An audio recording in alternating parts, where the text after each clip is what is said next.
네, 금요일은 만나는 똑똑한 재테크 라이프 시간입니다. 손희의 금융 크리에이터 나오셨습니다. 어서 오십시오. 안녕하세요. 반갑습니다. 자, 알뜰한 재테크 정보 오늘 많이 준비하셨죠? 네. 첫 번째 주제는 뭡니까? 네, 첫 번째 주제는 절세와 수익성 다 잡은 ISA 만기 어떡할까요? 입니다. 네, ISA 그러니까 개인종합 자산관리 계좌에 중개형이 도입된 게 지난 2021년이었습니다. 그러니까 3년이 된 건데요. 이 의무 가입 기간인 3년을 다 채워서 이미 비과세 혜택의 한도를 소진한 분들이 꽤 많으실 것 같아서 이런 분들 위해서 다양한 꿀팁들을 준비를 했습니다. 네, 중개형 ISA가 3년이 됐다. IS 계좌 굉장히 인기가 많았는데 안 만든 분들도 있거든요. 어떤 거죠, 이게? 네, ISA라는 것은 하나의 바구니라고 생각하시면 좋을 것 같습니다. 주식이나 펀드, 예적금 등 다양한 상품들을 한꺼번에 담아서 운용을 할 수 있는 절세 특화 계좌라고 할 수 있는 건데요. 이 가입 대상은 19세 이상의 거주자 또는 근로소득이 있는 15세 이상의 거주자인데요. 단, 직전 3개년 중에서 1회 이상 금융소득 종합과세 대상자라면 제외됩니다. 납입 한도는 연간 2천만 원으로 5년간 최대 1억 원 한도 내에서 2월 적립이 가능하고요. 가입 방법은 금융기관 중에서 1인당 1계좌만 가입이 가능하고 의무 가입 기간은 3년입니다. ISA는 3가지 종류가 있는데요. 신탁형은 투자자가 직접 운용할 금융상품을 선택해서 운용을 지시하는 거고, 일임형은 투자자 성향에 맞는 모델 포트폴리오를 바탕으로 운용되는 방식, 그리고 투자자가 직접 모든 투자 상품을 운용하는 중개형으로 분류가 됩니다. 투자자들 사이에서는 최근에 가장 인기를 얻고 있는 건 바로 오늘 소개해드릴 중개형입니다. 그렇군요. 가장 인기 있는 게 중개형 IS 계좌. 조금 더 이 부분 자세히 설명해 주실까요? 네, 이 중개형 ISA 같은 경우에는 고객이 직접 투자할 상품을 고를 수도 있고요. 운용을 하는 것도 본인이 직접 할 수 있기 때문에 이 어떤 투자 상품을 고르는지에 따라서 수수료와 보수가 굉장히 많이 달라진다라는 게 특징입니다. 네, 일반적으로는 증권사별로 국내 주식이나 ETF 거래 수수료가 적용되지만 현재 10대 증권사 중에서는 메리츠증권과 키움증권을 제외한 8곳에서 이벤트를 통해서 중개형 ISA 개설 고객에게 국내 주식이나 ETF 거래 시에 우대 수수료를 적용하고 있어서 수수료 아끼실 수 있을 것 같습니다. 예를 들어서 국내 주식을 거래한다고 했을 때 중개형 ISA 우대 수수료는 0.003%에서 0.004%대인데요. ETF를 거래한다고 하면 우대 수수료는 국내 주식보다 높지만 미래에셋증권, 하나증권은 국내 주식과 동일한 우대 수수료를 지원하고 있는 상황입니다. 네, 그렇군요. 수수료 혜택 언제까지 받을 수 있나요? 네, 보통은 비대면으로 개설한 계좌 그리고 온라인으로 거래를 했을 때 한해서 적용이 되는 거고요. 이 국내 주식을 거래하는 경우에는 대부분 이 계좌를 해지할 때까지 혜택을 유지하고 있습니다. 계좌를 해지할 때까지 수수료 혜택이 있다. 사실 이 중개형 ISA 정말 시장이 크게 확대되고 있잖아요.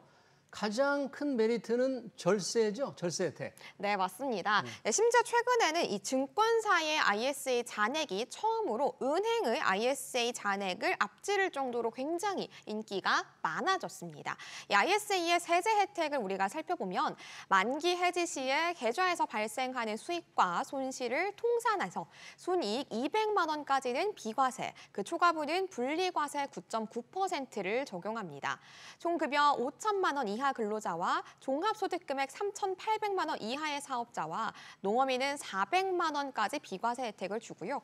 그렇기 때문에 일반 계좌를 활용할 때 15.4%의 소득세 징수나 금융소득 종합과세 대상이 되는 해외펀드, ELS, 그리고 ETF 등과 같은 금융상품들은 ISA를 잘 활용하신다면 절세 효과를 톡톡히 보실 수 있을 것 같습니다. 그렇군요. 이 중개형 ISA, 직접 국내 주식에도 투자할 수 있기 때문에 활용도가 더 높은 거죠? 네, 맞습니다. 특히나 중개형 ISA에서는 국내 주식에 투자를 해서 우리가 이익이 발생했을 때에는 다른 금융상품의 투자 우리가 합산과는 이제 적용이 되지가 않습니다.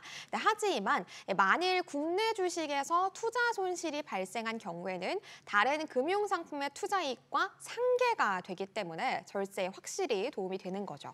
따라서 주식 투자 시에는 ISA를 활용하는 것이 유용하고요. 특히나 내년에 금융투자소득세가 시행된다고 하더라도 ISA 내 주식을 매매해서 생긴 이 차익에 대해서는 금투세 산정에 반영이 되지 않기 때문에 세금을 피하려는 수요자가 확실히 늘고 있습니다. 그렇군요. 저 중개형 ISA가 도입된 지 3년, 이제 만기를 맞는 분들이 많을 텐데 예적금처럼 자동으로 이렇게 때가 되면 환급이 되나요? 3년이 됐다고 해서? 이 중개형 ISA 같은 경우에는 만기가 됐다고 하더라도 자동으로 해지가 되는 방식은 아닙니다. 가입자가 직접 금융사에 신청을 해야 되는 방식인데요. 이 의무 가입 기간이 3년인데 금융사마다 다를 수가 있고요. 보통은 금융사에서 만기 전에 안내가 오기 때문에 이 시기에 맞춰서 금융사 지점이나 ARS 고객센터를 통해서 신청하시면 되겠습니다. 그러면 만기가 되면 운용상품 환매, 이게 쉽지 않을 것 같은데 어떻게 해야 되죠? 네, 이 중개형 ISA 같은 경우에는 가입자가 직접 투자 상품을 매도를 반드시 해야만 하는데요. 신탁형 같은 경우에는 만기일에 맞춰가지고 계좌를 해지하게 되면 자동으로 환매가 되는 방식으로 적용이 되고 있습니다. 이 부분에 대해서 이제 만기가 됐을 때 자동으로 해지되는 이 부분을 신청하는 것도 가능하니까요. 이 부분 한번 알아보시면 좋을 것 같습니다. 그럴 경우에 투자 중인 상품이 있을 텐데 만약 매도하면 현금으로 받을 때까지 시간 차이가 있잖아요. 이런 때 좀 세금에서 조금 주의할 점이 있을 것도 같아요. 네, 맞습니다. 이 부분 반드시 체크를 하셔야 되는데요.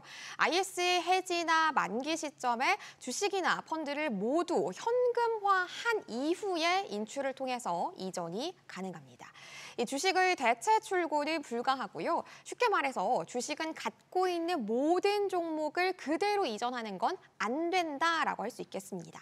전부 매도해서 현금화한 후에 옮기거나 해지해야 하는데 만약에 손실을 보고 있는 경우라면 만기 시에 모든 자산을 매도해야 되기 때문에 이 손실을 확정해야 한다라는 부담을 느끼실 수 있을 것 같습니다. 그렇게 손실을 확정해야 될 때 그러면 어떻게 하면 좋을까요? 네, 이럴 때는 만기 연장을 활용하시는 걸 추천드리고 싶습니다. 지금 ISA에 투자 중인 상품이 마음에 들어서 만기 연장으로 유지하고 싶다라고 하더라도 이 만기 연장은 만기일 기준으로 3개월 전부터 1 영업일 전까지만 신청이 가능하다라는 거 체크해 주셔야겠고요. 다만 만기 연장 시점에서 직전 3개년 금융소득 종합과세 대상자에 해당하면 이 만기 연장이 불가능합니다. 이 서민형 ISA도 만기 연장 시점에 소득 기준을 충족하지 못하면 일반형으로 전환이 된다라는 거 유의하셔야겠고요. 네, 이때 비과세 한도가 400만 원에서 200만 원으로 축소된다라는 것도 반드시 함께 유의하셔야겠습니다. 그래서 만약에 만기 연장을 못하게 될 경우에는 어떻게 해야 할까요? 네, 이럴 때는 사실상 해지를 했다가 다시 가입하시는 게 조금 더 유리해질 수 있습니다. 네, 결국은 서민형 또는 향후에 금융소득 종합과세 우려가 있는 경우에는 만기를 최대한 길게 설정하는 것이 유리하다라는 얘기가 될 수 있겠고요. 의무가입 3년 이후에는 중도 해지하더라도 세제 혜택이 유지된다라는 점도 함께 참고하시면 좋겠습니다. 또 의무가입 기간 3년이 경과된 시점에서 비과세 한도 2천만 원을 초과할 경우에는 해지 후에 재가입해서 비과세 혜택을 받는 게 더 유리합니다. 네, 중개형 IS 계좌 만기 되신 분들 좀 유의해서 처리를 해야 될 것 같네요. 첫 번째 주 잘 들었고요. 두 번째 주제는 뭔가요? 네, 두 번째 주제는 환급금 굉장히 쏠쏠한데 아직 가입 안 하셨나요? 라고 준비를 했습니다. 어떤 서비스인데 환급금이 쏠쏠할까요? 네, 실제로 저도 쓰고 있는데요. 바로 K패스입니다. 네, 지난 5월에 K패스가 도입이 됐고 지금 시행된 지 3개월 정도 됐는데요. 벌써 가입한 사람이 200만 명을 넘어섰다고 합니다. K패스 이용자가 벌써 200만 명. 아직 가입하지 않은 사람도 있을 것 같아요. 이게 뭐죠, 정확하게? 네, K패스는 국토교통부의 주관 사업인데요. 우리가 월 15회 이상 시내버스, 지하철 등 대중교통을 이용한다면 최대 60회까지 이용 요금 중에서 일반인 기준으로는 20%, 청년층은 30%, 저소득층은 53%를 다음 달에 환급받을 수 있는 교통카드입니다. 수도권 광역급행철도와 광역버스, 민간철도도 혜택이 적용되고요. 자동으로 환급액이 금액이 계산된다라는 점, 그리고 전국의 189개 시군구에서 사용 가능하다라는 점이 확실히 장점으로 꼽히고 있습니다. 네, 환급률이 꽤 높네요. 환급받는 금이 쏠쏠할 것 같은데. K패스 종류 여러 가지가 있죠. 뭐 더 경기 패스도 있고 인천 패스도 있고 어떤 게 차이가 있어요? 네, 특히나 이 더 경기 패스 같은 경우에는 K패스에 우리 경기도민들에게 혜택을 얹어주는 방식이다라고 이해를 하시면 될 것 같습니다. K패스와 다른 점이라면 대중교통 이용 횟수에 제한이 없다라는 게 가장 큰 특징이고요. K패스에는 없던 만 18세 이하의 도민에게는 연 24만 원을 환급하는 내용이 추가됐다라는 겁니다. 교통비의 30%를 환급받는 청년 기준도 만 19세에서 39세까지 확대 적용해주고요. 20%를 환급받는 일반 기준도 만 40세 이상부터 적용됩니다. 네, 더 경기 패스 환급금이 좀 더 많네요. 인천 아이패스는 어떤가요? 네, 인천 아이패스도 마찬가지로 K패스에 인천 시민들에게 혜택을 얹어주는 방식으로 적용이 되는 건데요. 이 대중교통 이용 횟수 무제한은 더 경기 패스와 같고 더 경기 패스와 조금 다른 점이라면 청년뿐만 아니라 만 65세 이상의 어르신들에게도 30% 환급 혜택을 제공한다라는 겁니다. 또 더 경기 패스는 만 18세 이하의 사람들에게 연 24만 원을 지원하고 있는데요. 인천 아이패스는 내년 하반기부터 연 12만 원씩을 지원할 예정이라고 합니다. 네, K패스 시행한 이후에 대중교통 사용이 좀 더 늘었을까요? 뭐가 달라졌나요? 늘었습니다. 5월에서 6월 이제 2달간 대중교통을 이용하는 사람들을 살펴보니 월 평균 5만 6천 원을 쓴 것으로 나타났습니다. 환급 비용은 월 평균 15,060원으로 1년이라면 평균 18만 720원을 돌려받는 셈인데요. K패스 이용 전후 대중교통 이용 횟수는 일주일 평균 6회에서 8회 정도도 늘어났고 월 기준으로는 평균 8회 증가했다고 합니다. 네, 그만큼 만족감이 K패스 상당히 높은 것 같은데 좀 더 활성화됐으면 좋겠어요. 네, 그래서 국토교통부에서 이제 8일에 K패스 환급 관련 이벤트를 시작을 했습니다. 14일까지 진행이 되는 거고요. 이 K패스 지급 내역을 인증한 이용자 중에서 대중교통을 많이 이용한 상위 이용자들에 대해서 소정의 상품을 제공하는 이벤트라고 하니까요. 이용하시는 분들은 한번 참여해 보시면 좋을 것 같습니다. 네, K패스 200만 명이 넘었지만 아직 신청하지 않은 분들도 많은데 어떻게 신청할 수 있나요? 네, 11개의 카드사에서 신용카드 혹은 체크카드로 선택해서 이용을 하실 수가 있으신데요. 이 카드 종류에 따라서 연회비나 요구하는 전월 실적은 조금씩 다르니까 꼼꼼하게 살펴보고 선택하셔야겠고요. 실물카드를 수령해서 사용을 한다거나 모바일 카드로 발급한 후에 K패스 누리집이나 앱을 이용해서 해당 카드를 등록하고 사용을 하시면 되겠습니다.